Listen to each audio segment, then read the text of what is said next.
Good morning. Today, I wanted to talk about some places you can hear my guitar playing. There's a lot of stuff that's come out lately that I've gotten to be a part of, and I just wanted to, I guess, try to talk about it in a way that's not humble bragging. I hate that. I'm also really hesitant to promote and share stuff I've been a part of because I'm really bad at keeping track of it all. And I feel like if I put a bunch of Instagram posts out like, "Oh, thankful to be part of this. So glad this record came out," that they're somebody's going to scroll through and they're going to see, "Okay, well mine's coming next," and then he didn't share mine. That jerk. He must not have enjoyed playing with me. It's probably really stupid that I think about that, but I kind of do. I'm just really bad at keeping track of it. And often I find out that something's been released when somebody tags me on Instagram or when a bunch of people that I follow start sharing it and putting it out there. So anyway, having said all that, I've got a short list that I put together before I started filming here of songs that are out right now that you can look up on Apple Music, Spotify, wherever you get music. The first is Luke Bryan. His latest record, I got to play on 4 or 5 songs on it. His last hit, called Waves, I got to play guitar on, which was awesome. That was really fun. I remember the session. We were at Starstruck. The band was Adam Schoenfeld on electric guitar with me. I love playing electric with another guitar player. It's my favorite thing. The band plays differently. Like, it changes the whole dynamic. Having 2 guitars going down on that first pass where everybody can kind of separate us out left and right, whether we're playing big rhythm guitars or whatever, just having that added energy is huge on a tracking session. Every drummer I know wishes every session had 2 electric guitar players. Because when there's only one of us, we have to craft a first part that's either laying some groundwork or is missing something, right? You don't want to put everything on your first part and then have your second part be a backup guy. At least that's the way my mind thinks when I'm tracking. So when I'm playing by myself, tracking with a band, and I'm the only electric guitar player, I'm leaving holes everywhere, and I'm playing rhythm in some areas and kind of stepping out in others because I want it to sound like 2 different guys that worked a thing out where each of them, does something, right? And I say 2, and I usually end up putting down more guitar parts than that. I used to be a throw the solo down on the way guy. Like, that was a really big thing for me. And it still is. I still feel like that for whatever reason, the way that I play, playing a solo on the way down on the first pass, I get a sort of excitement and energy out of my playing doing that I don't get as much when I go back and track it after the whole band's been done. So every engineer in town wants 2 rhythm guitars underneath the solo. They want to put the solo right up the middle, crank it up a couple dB, and have stereo rhythm guitars. On the kinds of songs that have a guitar solo that are sort of higher energy, those are the songs that we want those stereo rhythm tracks, especially in that spot. Like, that's a big deal. So rather than just leave it to them to try to fly it from somewhere else in the song, like maybe the solo has the same chord progression as the chorus, and I played one guitar that's playing rhythm in the solo, or the first guitar is playing the solo, the second guitar is playing rhythm. You move that first track to the middle and you've only got rhythm on one side. Where's your rhythm on the other side? And man, a lot of mix engineers tell me that several guitar players in town just leave that open for them. Like, oh, they can deal with it, And so going back, sometimes I will get the solo on the first pass, and then I'll actually tell the engineer, hey, would you mind slide? I actually really like that. Would you slide it to a new track by itself, and then I can punch that section and put some rhythm guitar underneath it? And they usually say something like, "Oh, bless you," or some of them will tell me right away, like, "Hey, let's save the solo. Just play rhythm. I want to make sure we have two good rhythms there," and that's totally cool. I will absolutely do that. But my style of playing, the way that I work, I think that having this sort of, oh no, what's going to happen? We haven't even played the song all the way one time through. Like, there's an energy there that somehow the way I play, I'm able to capture. It just works for me really well. But sometimes I get shut down right away from the producer or the engineer. Hey, play a couple rhythm passes first. Let's get the solo on its own pass. And sometimes I'll even shoot back and say, I really like that one. Will you put it on that new pass? And then we'll listen to it as we play these other passes. And if it's not the one, or if you want an option, then we'll playlist some on that third track. So all that to say, Luke Bryan's last single was a number one. It was called Waves, and I got to play guitar on it. And that's a new artist for me. I'd never worked with him before. He was super cool. I mean, what you see when he's out in public, like, that's him. He's a real dude. When his producers introduced him to me, they're like, hey, this is Justin. He's gonna be playing guitar today. He goes, hey, how's it going? Shook my hand. He goes, are you any good? And I go, man, I don't know what I'm doing here. I said something stupid like that, like, no, not at all. And we had just played a take, and I had just played a solo that I really liked, and so I felt like, he probably heard me and thought I was good. He was being silly. I was being silly back. I don't know if that was the right thing to say. I don't really sweat that stuff too much.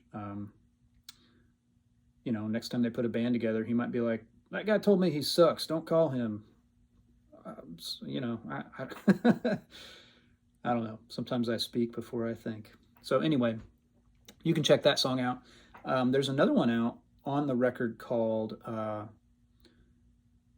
Bill Dance, and there's a music video for it, and it's about a guy who had a local fishing show who was like Luke's childhood hero. Luke's huge into fishing and hunting, and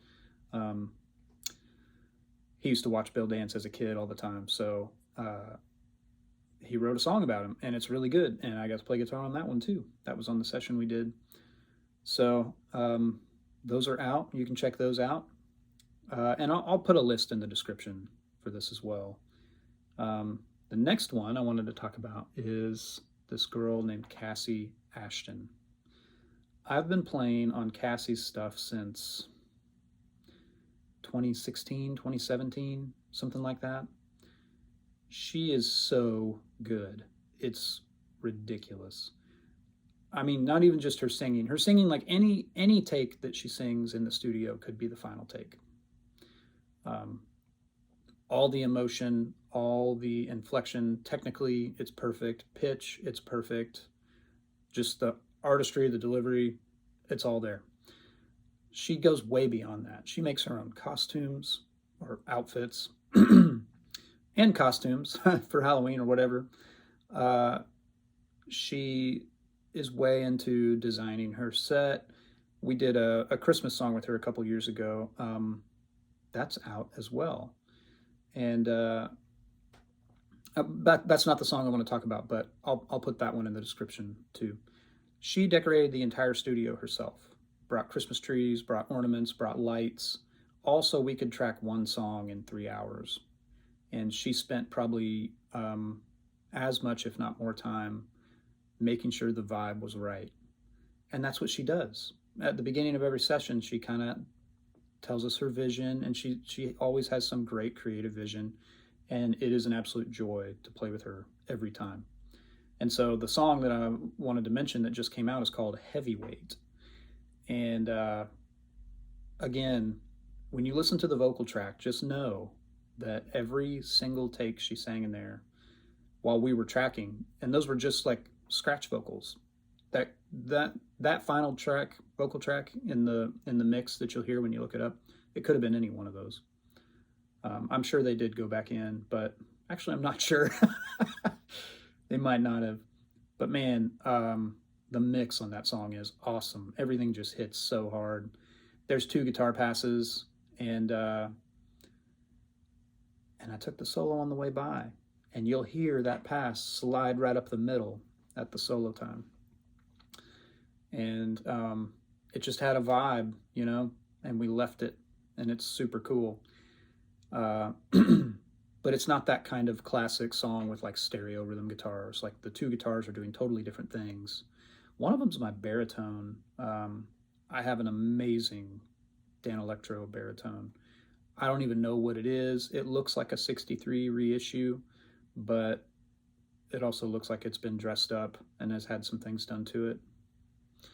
All I know is it sounds awesome, and it's on that track, so check that out. The Christmas song of hers, I'm going to look this up, and I'll put it in the description as well. I think she released it last year. It is, and I think it's a Reba cover, or it's a Hard Candy Christmas. I think maybe it's Dolly. I'm gonna look that up too, because I hate putting out incorrect information. So let's see, Hard Candy Christmas.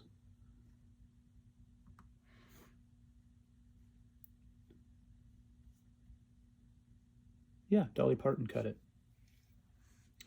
Yeah, it's an old song. Well, we recut it with Kassi, and it's fantastic. So check those 2 out. Let's get back to the list. Okay.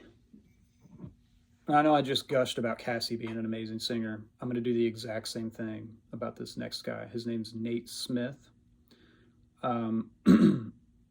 We cut 4 or 5 songs with him at Blackbird earlier this year. I want to say it was in the summer, late summer maybe. I remember the session. It was me and Rob McNelly on guitars. Rob's amazing, just amazing. And there wasn't a dedicated acoustic guitar player. The producer, this guy named Joel Breuer, man, I hope I didn't butcher your last name, dude.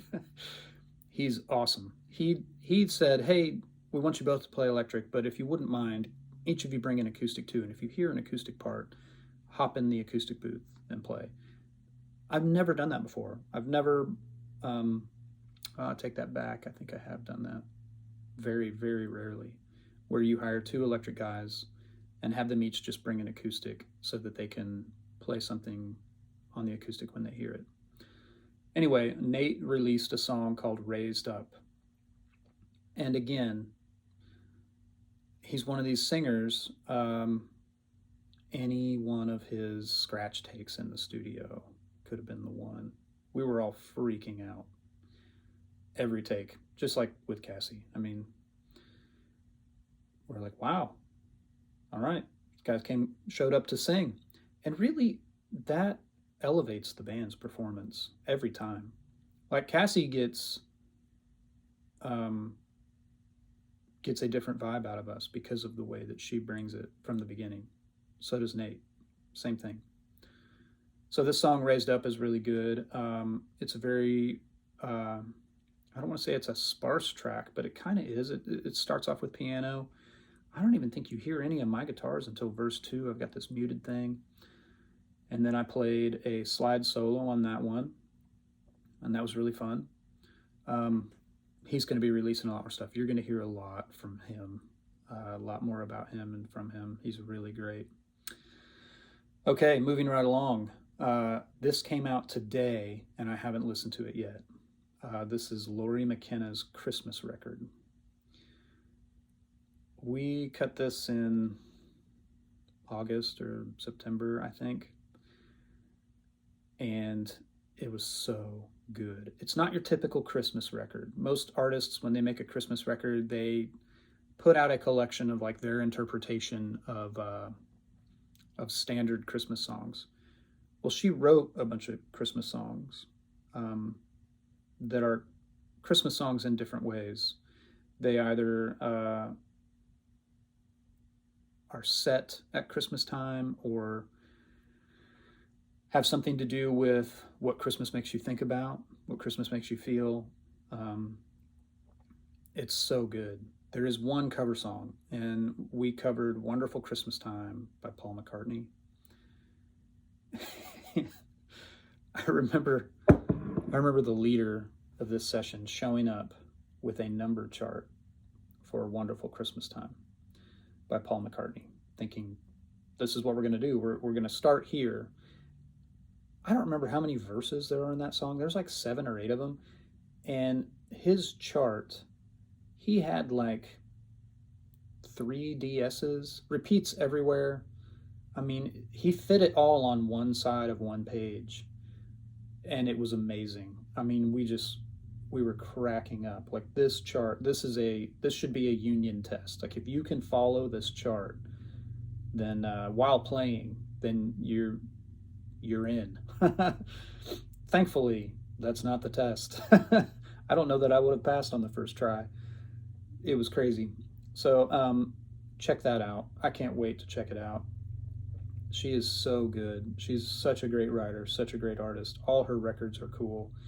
And I've played on demos for her for a long time, and it's very, very special to me that I got to actually play on one of her records. It's so good. You got to check it out.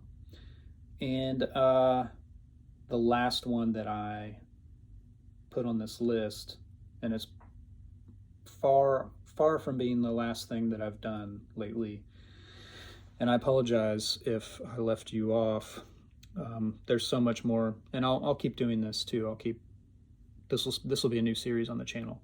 There's a new guy named Tyler Braden, and he put out an EP called What Do They Know? And I want to say all of it, if not most of it, was produced by Randy Montana, who is an awesome songwriter and artist himself, and just a great dude, great dad. His family's super cool, and we're both kind of into some of the same things. I don't hunt as much as he does, but I'm actually getting started. I'm really excited about that. But we take our families out west on different adventures. I think he went to Montana most recently. I took my family out to Southwest Colorado this summer, and we did a big dispersed camping trip. There's so many great, like, just random trails you can get lost down and then set up camp at the end of in Colorado. It's amazing. Anyway, this EP, Tyler is another one of these guys who just sings the lights out. This is a recurring theme, and really, I guess I'm realizing just how embarrassingly blessed I am to play with people who can sing so well. This EP we've cut, I don't know if I was on every session. I was on a lot of them. This has been in the works since at least the beginning of this year. I want to say it's even further back than that. The one track that I want to mention on the EP is called Ways to Miss You. I cut all the guitars right here in this chair at my studio.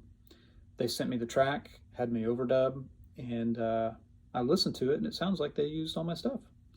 So really cool song. It's very, you might listen to some of this stuff, particularly that track, and think, well, that's not country. It's like, well, man, country is absorbing everything right now. It is, it has become a pop genre that uses real musicians. And for that alone, we should respect it, because so much everywhere else in LA and New York, you know, it's all done in the box. It's all done via samples or synthesizers,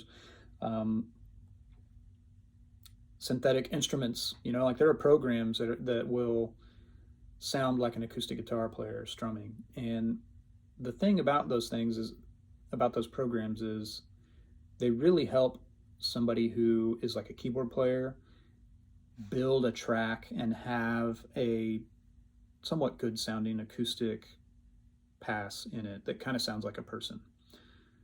But what ends up happening is that songwriters, the line between being a songwriter and a producer doesn't exist anymore. I can't tell you how many sessions I've done for records lately that are all being produced by songwriters who honed their craft building a track. So there's three people in a room, right, writing a song, and at the end of it, a lot of times they'll just do a work tape where somebody strums the chords and somebody sings it, and it's like, okay, we've got the form down, we have a work tape. But often, one of these guys or girls in the room is really great in Logic, or with Omnisphere, or with a machina where you're programming drums. You have samples and you can literally play a drum part on pads, and they build a track. And so those demos that they come out of the writing rooms with, a lot of times A&R people and artists get excited about those demos, and some of the things that happen on those tracks become the sound. I was just talking about this with a producer here in town, this guy named Zach Crowell. You may not know that name, but you know all the people he's worked with. He has produced, I want to say, almost every Sam Hunt track that's come out. Dustin Lynch. He was doing Chris Janson stuff for a while. I was cutting with him last week for this new guy named Connor Smith, who is fantastic. It really is an embarrassment of riches in this town, just the amount of great artists. There's literally something for everyone. Oh, that reminds me of a great quote from Lori McKenna. A lot of people complain about the music coming out of Nashville. They hear something they don't like and they focus on that. And I don't know if this is her originally, but she's the one that I heard say this. She said, there's a lot of great food in town. No one's forcing you to eat at McDonald's. Right? You don't have to focus on the stuff that you think is awful. There is so much good music being made in so many different directions with a country core to it. Whether it goes off in Southern rock, or classic 90s, or outlaw country, or Americana, or it veers off into like Frank Ocean pop land, or One Republic, or any of these huge pop acts, and you got to know that all the people that are playing on those records are bringing a real depth of musicianship to them. That session for Connor Smith, Near Z played drums. That guy played on John Mayer's first record. He toured with Genesis. I mean, he is incredible. Incredible. His feel, his ideas, the energy. I mean, the energy when he plays without hitting the drums so hard that they kind of choke out or whatever. You can hit too hard, I think. Man, it's so good. And we're playing on pop country. But if you listen to it, you hear the excellence. I mean, you hear what he's bringing to the table. He's bringing decades of experience, having played on huge records in New York, coming down here, I mean, everybody's got this. We're all nerds for music, right? We all grew up freaking out over some record, and it sucked us in, and we've never been able to get out. That's how I would describe all the session guys in town. And you might think, some record is made for teenage girls or whatever, or is all it's doing is singing about trucks, and you might be right about that, and that's fine. Find something else. You don't have to eat at McDonald's. So I thought of some other people since I've been sitting here. I don't want to make this too long, but you need to check out Jimmie Allen. Jimmie is awesome, and he's been putting out a lot of stuff, and I've played on a lot of it. Some of it I haven't, but it's very pop. He is a fantastic singer, and he brings a real R&B pop bent to his music. And one of my favorite things I've gotten to do in I don't know how long is a session with Jimmie. We retracked an Earth, Wind, and Fire song, and it was unbelievable. Apparently, he was talking with one of the guys from Earth, Wind, and Fire, and they said, "Hey, man, you should cover one of our songs, and we'll feature on it." And he was like, "Sign me up." So we did this, I think it's After the Love Is Gone. Man, it is so good. And the guy that played bass on that session, his name's Mark Prentice. He grew up in Southern California. Kind of, as a kid, I think he was really tuned into the session scene out there and knew a lot of the people that were playing and writing and everything. And he gave us a history of that track and how all those awesome key changes in that song, the reason for them is so that each section of the track, that when it would change vocalists, because there's not just one singer in that band, right? They would mod to that person's best range, like their best key. And it is so cool. And I remember the band leader for that session was an acoustic guitar player named Ilya Toshinsky. He's Russian. He wrote an insane chart as well. I was telling you about the chart for the Wonderful Christmas Time track for Lori McKenna. So, writing a chart's one thing. Making these really long song forms into a national number chart, that's another thing. That's what was amazing about what it was Eli Beard, a bass player, who wrote the chart for the Lori McKenna session with all the repeats and like 3DSs, and it was crazy. I took a picture of it somewhere. Ilya charted the original After the Love Is Gone and fit all of it onto a one-page number chart. While he was writing that out, our keyboard player was like, "Oh man, there's too many key changes. I can't do that. I can't read a number chart for this. I don't want to." So he went and downloaded the sheet music for the track. It was 9 pages long. So I'm sitting here with my music stand with one page. It's got a lot of repeats and it's got a lot of notes, mod up here, mod down here. This is the key that this line is in and whatever. And it's a really well-written chart. Ilya has an amazing ear, and he made it really as easy to follow as it could be. Well, then I look over at our keyboard player, this guy named David Dorn, who's incredible. Everybody that I get to work with is just fantastic.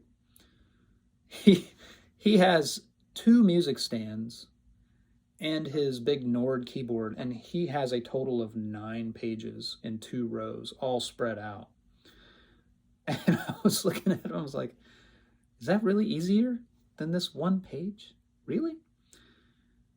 I don't know if he ended up using Ilya's chart or not, but it was pretty funny. So I can't wait until that's out. That's going to be so awesome. There's a lot of tracks that I've done lately with Chris Janson. That's really cool. He was kind of my first big song I ever played on. That song, Buy Me a Boat, which I think I've got a video on this channel of how to actually play it, because everybody gets it wrong in every cover band across the country. Let's see. I'm trying to think of all the songs he's done since then, all the records he's put out. There was a couple years there where I didn't really work for him, and then he circled back, and the band that he's been using is fantastic. It's Ilya on acoustic again. This guy named Evan Hutchings on drums. Evan also plays on all the Jimmie Allen stuff. He is awesome. Just a great feel. He has very much has a producer's mentality, which is what everybody wants. All the producers and writers who hire us, they want us to have that mindset. And what I mean by a producer's mentality is you are playing for the track. You are playing for the vocal. The vocal is supreme. You are not approaching the track as a guitar player or as a drummer first. Where can I fit in this cool lick that I worked on, or this cool drum fill, or how can I showcase myself? You are there as the help. And your job as the help is to make the song, which is the vocal melody and the chords that support it, and the form of the song, how do you make that pop? How do you make that stand on its own? Even if it has a similar progression to something else, like what can you do? And so we're all listening very intently the whole time, especially to the vocal. Anything that doesn't work with the vocal is trash and needs to be thrown out. I'm going to say that again. Anything that doesn't work with the vocal is trash and needs to be thrown out. And Evan is one of those drummers who, pretty much all of them are like this.